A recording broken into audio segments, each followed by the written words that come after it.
Welcome to Penrose Learning, where we make understanding easy. You start by verifying facts.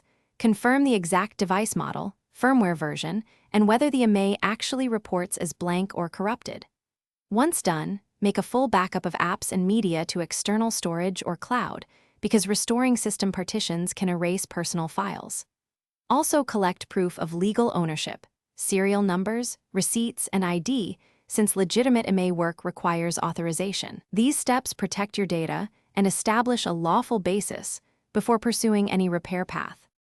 Do not attempt ad hoc Imei modification tools.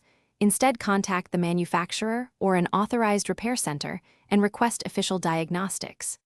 Explain the symptom and provide proof of ownership, then follow their recommended workflow.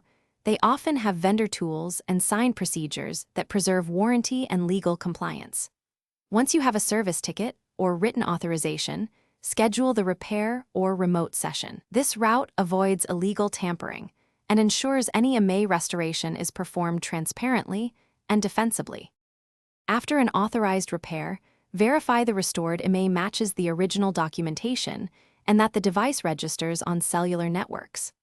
Once confirmed, restore your backup and reinstall apps, then run calls, SMS, and data tests to ensure full functionality.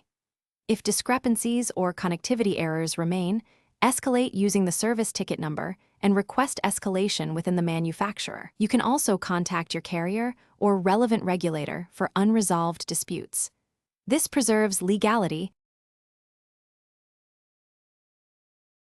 Thanks for watching. If this was helpful, leave a like and consider subscribing. See you next time.